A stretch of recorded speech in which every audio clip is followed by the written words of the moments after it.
Aujourd'hui, tu as rendez-vous avec la grâce. Amen. Je sens la présence de Dieu au milieu de nous. Vous savez, lorsqu'il est au milieu de son peuple, il marche. Et lorsqu'il marche, le peuple peut entendre le bruit de ses pas. Je veux que cet après-midi, que tu entendes le bruit des pas du Seigneur. Je veux que cet après-midi, tu reçoives quelque chose de sa part. Je veux que cet après-midi, que tu trouves solution à tous tes problèmes. Je veux que cet après-midi, que tu aies la réponse à toutes les questions difficiles de ta vie. Je veux que cet après-midi, que la situation de ta vie change. Que le ténèbre de ta vie soit chassé par la lumière. Que la tristesse soit chassée par la joie. Que le deuil soit chassé par la fête. Que les pleurs soient chassés par le rire. Au nom du Seigneur, le soleil de la justice qui est Jésus-Christ puisse s'élever sur vos vies. Puisse s'élever sur vos vies. Et qu'il vous apporte un matin. Et qu'il soit dit de votre vie. Qu'il soit dit dans votre vie. Il y a eu un soir. Et maintenant il y a un matin. Amen. Nous allons lire des textes de la Bible. Nous sommes dans le livre de Matthieu, au 21e chapitre. Nous allons lire du 1er au 10e verset. Et après, nous allons lire jusqu'au verset 9, je pense. 21 et à 9. Après, nous allons lire le livre d'Exode, au 13e chapitre, verset 13. Matthieu 21 et à 9, je lis au nom de mon Rédempteur Jésus-Christ. Lorsqu'ils approchèrent de Jérusalem et qu'ils furent arrivés à Bethphagée, vers la montagne des Oliviers, Jésus envoya des disciples en leur disant: allez au village qui est devant vous. Vous trouverez aussitôt une ânesse attachée et un anneau avec elle. Détachez-les et amenez-le-moi. Si quelqu'un vous dit quelque chose, vous répondrez: le Seigneur en a besoin. Et à l'instant, il le laissera aller. Or, ceci arriva afin que s'accomplisse ce qui avait été annoncé par les prophètes. Dites à la fille de Sion: voici ton roi vient à toi, plein de douceur, monté sur un âne, sur un anneau, les petits d'une ânesse. Les disciples allèrent et firent ce que Jésus leur avait ordonné. Ils amenèrent l'ânesse et l'anneau, mirent sur eux leurs vêtements et le firent asseoir dessus. La plupart des gens de la foule étendirent leurs vêtements sur le chemin. D'autres coupèrent des branches d'arbres et enjochèrent la route. Ceux qui précédaient et ceux qui suivaient Jésus criaient: Hosanna au fils de David. Hosanna, Hosanna na mwana Dawidi. Béni soit celui qui vient au nom du Seigneur. Apambolamaye oyo azali koya na kombo na nkolo. Hosanna dans le lieu très haut. Hosanna na bisika bileki likolo. Amen. Amen. Amen. Amen. Lisons notre deuxième référence. Totangi référence na biso ya mibale. Exode chapitre 13 verset 13. Je lis au nom de mon Rédempteur Jésus-Christ. Tu rachèteras avec un agneau tout premier-né de l'âne. Tu rachèteras l'âne par un agneau. Et si tu ne le rachètes pas, tu lui briseras la nuque. Tu rachèteras aussi tout premier-né de l'homme parmi tes fils. Le sujet que nous allons exploiter ce soir est intitulé Quand l'agneau rachète l'anneau, la parole de Dieu s'accomplit. Quand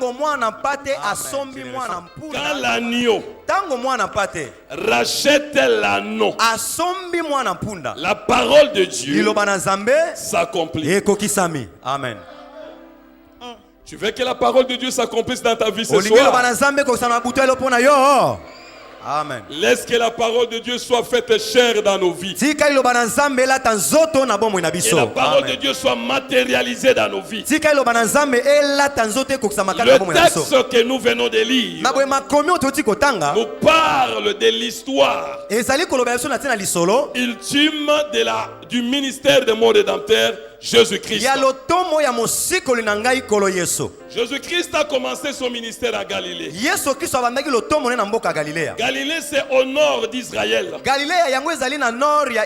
C'est là qu'il a opéré beaucoup de miracles. C'est là qu'il a prêché la bonne nouvelle du royaume. Et tout autour de la mer de Galilée, Jésus a eu à guérir les lépreux. Il a fait marcher les paralytiques. Il a donné le recouvrement de la vue aux aveugles. Les sourds ont entendu. Il a délié le langue des muets. Les gens qui avaient les dos courbés ont vu leurs dos redressés. Les hommes à la main sèche ont étendu leurs mains. Les lépreux étaient purifiés. Les morts ressuscités. Les démoniaques délivrés. C'était au matin de son ministère. Mais vers le soir de son ministère, le Seigneur de gloire a commencé à quitter le nord pour se diriger vers la grande ville, la ville de Yerushalayim. Yerushalayim, c'est la ville de paix. La ville de Yerushalayim, c'est le siège du roi. Yerushalayim, c'est le siège de toutes les institutions. Yerushalayim, c'est là que se trouvait le temple. Yerushalayim, c'est là que demeurait le sacrificateur. Alors Jésus voulait finir son ministère là. Il était accompagné d'une grande foule dans son cortège. Oh, le Seigneur de gloire, il était devant pendant que les gens de la foule, les apôtres, les scribes, les pharisiens étaient derrière lui. Jésus était donc un homme populaire. Qu'est-ce qui l'a rendu populaire? C'était le miracle qu'il accomplissait. Ces miracles lui ont donné une grande renommée. Oh. Alléluia. Lorsqu'il est arrivé sur le mont des Oliviers, en face de Jérusalem, le mont des Oliviers c'est à l'est de Jérusalem. Quand vous êtes sur le mont des Oliviers, vous voyez clairement la ville de Jérusalem. Arrivé sur cette montagne à un endroit appelé Bethphagée. Bethphagée, c'est la maison des figues. Oui, arrivé à Bethphagée, Jésus s'est arrêté momentanément. Les cortèges ne comprenaient pas. Les gens qui les suivaient ne comprenaient pas. Pourquoi Jésus s'est-il arrêté? Il a marqué une pause dans sa marche. Hey, Jésus a marqué une pause. Il s'est arrêté Personne ne pouvait lui poser la question. Pourquoi tu t'es arrêté? Mais il savait pourquoi il s'est arrêté. Parce que le Seigneur ne fait rien sans but. Tout ce qu'il fait a un but. Même si vous ne le comprenez pas, mais sachez quand même que cela a un but. Le Seigneur Jésus, il était la parole faite chair. Et dans la parole faite chair, il n'a pas seulement besoin de parler pour se faire comprendre. Même s'il dort, comme il est la parole faite chair, son sommeil, c'est l'expression de la parole. S'il s'assoit, c'est l'expression de la parole. Lorsqu'il marche, c'est la parole qui s'exprime. Lorsqu'il rit, c'est la parole qui rit. Lorsqu'il pleure, c'est la parole qui pleure. Tous ces gestes, c'était l'expression de la parole. Là, nous voyons le Seigneur de gloire. L'Écriture nous dit qu'il va appeler des de ses disciples. Des disciples anonymes. On ne nous donne pas de nom. On dit seulement des de ses disciples. Il les appela et il va leur confier une mission. Quelle était la mission? Vous là, allez au village qui est devant vous. Jésus voulait entrer dans la ville. Mais avant d'entrer dans la ville, il envoie des disciples au village. Est-ce que je me fais comprendre là? Il voulait entrer dans une ville. Mais avant d'entrer dans cette ville, il envoie des de ses disciples dans un village. Quelle était la mission? Allez au village qui est devant vous. Vous y trouverez une ânesse attachée. Avec elle un anneau. Ok. Détachez-les et amenez-le moi. Si quelqu'un vous dit quelque chose, c'est quelqu'un là, c'est donc le maître de l'ânesse et de l'anneau. Si quelqu'un vous dit quelque chose, ne discutez pas avec lui, ne négociez pas. Dites-lui simplement, le Seigneur en a besoin. Cela veut dire, les vrais propriétaires de l'ânesse et de l'anneau, c'était le Seigneur. Alléluia. Amen. Alléluia. Jésus. Dites-lui seulement, le Seigneur en a besoin. Oh. Les deux disciples sont partis. Pendant ce temps, les gens qui suivaient Jésus ont tous campé sur les monts des Oliviers. Quel campement, mon Dieu! En attendant les deux disciples, les deux disciples, mon Dieu, sont allés au village. Ils ont trouvé les choses telles que Jésus les avait décrites. Ils ont libéré l'ânesse et l'anneau et les ont amenés auprès du Seigneur. Arrivé devant le Seigneur, les gens ont commencé à jeter leurs vêtements sur l'anneau. Et on a fait monter Jésus sur l'anneau. Là, la marche va continuer maintenant. C'était la fin du campement. Ils ont levé le camp. C'était maintenant l'entrée triomphale, officielle et solennelle dans la ville de Jérusalem. Et les gens ont chanté Hosanna au fils de David. Hosanna signifie sauve donc. Sauve donc. C'est ça la signification d'Hosanna. Hosanna fils de David. C'est ça notre récit. Est-ce que tout le monde peut attacher sa ceinture? On peut maintenant décoller. Bon voyage. Merci.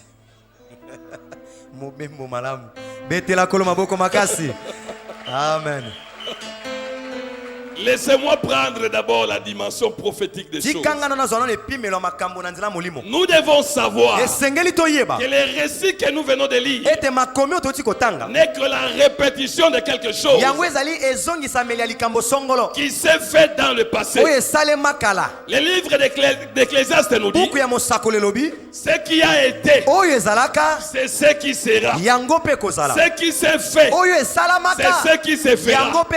Car Dieu ramène ce qui est passé.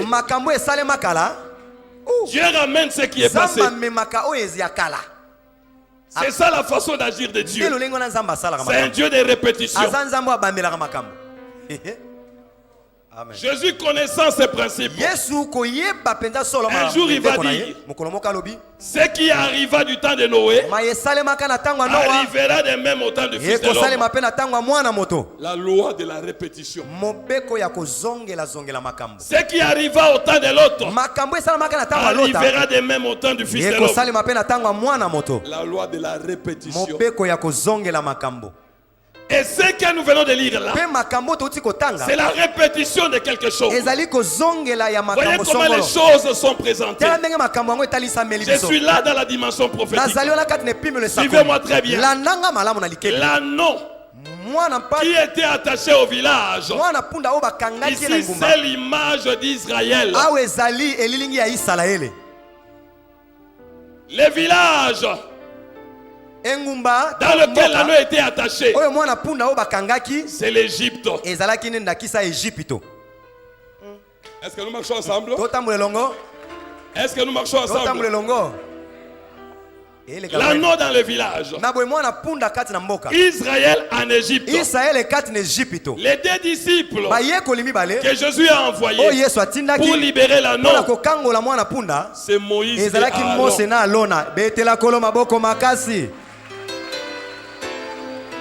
Gloire soit rendue à notre Dieu. C'est Moïse et Aaron que Dieu a envoyé pour libérer l'anneau. Mais ce n'est pas tout. Écoutez-moi. Jésus a dit, si quelqu'un vous dit quelque chose, c'est quelqu'un-là, c'est Pharaon. Quand Moïse et Aaron sont allés pour libérer l'anneau, Pharaon a dit, où est-ce que vous voulez amener ces peuples? Le Seigneur a donné la réponse. Dites à ces messieurs, le Seigneur en a besoin. Alors Moïse et Aaron ont dit à Pharaon, l'Éternel a dit, laisse aller mon peuple afin qu'il me serve dans le désert. Amen. Alléluia. Jésus est vivant. Est-ce que nous sommes ensemble? Les deux disciples ont libéré l'anneau et l'ânesse. Sachez que quand Israël est sorti de l'Égypte, c'était deux générations. La génération des parents et la génération des enfants. Quand on a amené l'ânesse et l'anneau, Jésus est monté sur l'anneau. Il a laissé l'ânesse. Quand Israël est sorti de l'Égypte, les parents sont morts dans le désert. Ce sont les enfants qui sont entrés dans Canaan. Quand on a amené l'anneau auprès du Seigneur, qu'est-ce qu'on a fait? Les gens ont jeté leurs vêtements sur l'anneau. Quand Israël est sorti de l'Égypte, Israël a dépouillé les Égyptiens. Les Égyptiens ont donné leurs vêtements. Les Égyptiens ont donné leurs vêtements aux enfants d'Israël, l'or et l'argent. Amen. On a fait monter Jésus sur l'anneau. Quand Israël est sorti de l'Égypte, la colonne de nuée était sur le peuple pour conduire les peuples. Jésus envoya des disciples, mais il les a attendus sur la montagne des Oliviers. Dieu a dit à Moïse, ceci te servira de signe. Quand tu auras libéré ces peuples, vous me servirez sur cette montagne. L'anneau a été détaché. On l'a amené auprès du Seigneur. Le Seigneur est monté sur l'anneau pour entrer dans la ville. Laissez-moi maintenant introduire juste la dimension évangélique. Cet anneau, autrefois c'était Israël, mais aujourd'hui c'est toi et moi. Amen. Le village dans lequel l'anneau est attaché, c'est le monde. Le monde du péché. Mais quelle merveille, mon Dieu! Écoutez-moi. Jésus, avant d'entrer dans la ville de Jérusalem, il s'est arrêté. Il s'est souvenu d'un animal alors qu'il était entouré des hommes. Mais Jésus va se souvenir d'un animal. Quel genre d'animal? Un animal impur. Selon la loi, un animal impur était impropre à la consommation. On ne pouvait pas consommer un animal impur. C'était un animal négligeable et méprisable. Mais Jésus s'est quand même arrêté avant d'entrer dans la ville. Il dit je n'entre pas avant l'arrivée de cet animal. Alors qu'il était entouré des hommes. Oh le Seigneur, il est celui qui choisit les choses faibles pour confondre les fortes. Il choisit les choses viles, méprisables, pour confondre celles qui sont. Il choisit les choses folles pour confondre les sages. Il a choisi l'anneau. Laissez-moi vous dire, c'est un nom. C'était un villageois parce qu'il habitait dans un village. Mais Jésus l'a délivré pour l'amener dans une ville. Pour l'amener dans une ville. Il voulait faire d'un anneau villageois un anneau citadin. Le Seigneur de gloire, il est capable de changer ton adresse. Il est capable de changer ta condition. Il est capable de te changer d'environnement. C'est un nom qui était appelé villageois. Le Seigneur a fait de lui. C'est le Seigneur a fait de lui un anneau citadin. Il a dit nous n'entrons pas avant l'arrivée de l'anneau. Il y a des choses que le Seigneur retarde.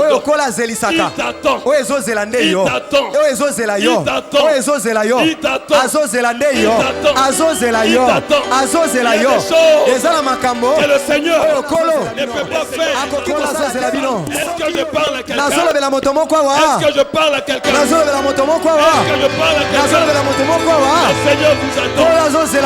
Le Seigneur vous attend. Pendant ce temps, l'anneau ne comprenait rien. Mais pendant ce temps, le Seigneur l'attendait. Le Seigneur l'attendait. Le Seigneur t'attend. Le Seigneur t'attend. Le Seigneur t'attend. Il attendait l'anneau pourquoi? Pour l'amener dans la gloire. Pour l'amener dans la gloire. Pour l'amener dans la gloire. Dieu veut t'amener dans la gloire. Dieu veut t'amener dans la gloire. Dieu veut t'amener dans la gloire. Avant d'amener la neige dans la gloire, le Seigneur avait dit il faut les détacher. Détachez-les d'abord avant d'entrer dans la gloire. Le plan de Dieu, c'est la délivrance. Avant que Dieu entre dans la délivrance, il faut qu'ils soient détachés. Le plan de Dieu.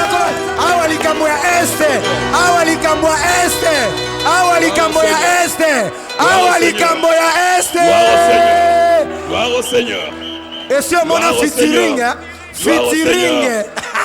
gloire au Seigneur. Kemona Yahweh. Gloire au Seigneur. Kemona Yahweh. Kemona Yahweh. Kemona Yahweh. Acclamons pour la gloire du Seigneur. Lui-même ne connaissait pas sa valeur. Son maître ne connaissait pas aussi sa valeur. Or cet anneau, Zacharie avait prophétisé sur lui. Zacharie a dit, dites à la fille de Sion, voici ton roi, viens à toi, plein de douceur, montez sur un âne, les petits d'une ânesse. Mes amis, l'anneau ne connaissait pas cette écriture. Pourquoi? Il était illettré. Il ne savait pas lire. Il ne savait pas écrire. Mais cela n'a pas empêché à Dieu d'écrire quelque chose sur lui. D'écrire quelque chose sur lui. Dieu ne tient pas compte de notre niveau. Il ne tient pas compte de notre rang social. Il ne tient pas compte de ce que nous sommes. Mais ce qui compte, c'est sa miséricorde. C'est sa miséricorde. C'est sa miséricorde. L'anneau, il est très. Il ne sait pas lire. La prophétie était là. Mais il ne savait pas lire. La prophétie qui les concernait. Mais cela n'a pas empêché à Dieu de réaliser cette prophétie. D'accomplir cette prophétie. Il y a une prophétie sur toi. Il y a une prophétie pour toi. Il y a une prophétie pour toi. Il y a une prophétie pour toi. Il y a une prophétie pour toi. Il y a une prophétie pour toi. Que tu les saches. Que tu les saches. Ou non. Ce qui compte, c'est que Dieu a arrêté quelque chose dans sa souveraineté pour ta vie. Et ce plan-là divin va se concrétiser dans cette soirée. Tel que tu es venu ici, tu ne vas pas rentrer tel que tu es entré ici. Car la puissance de Dieu va descendre.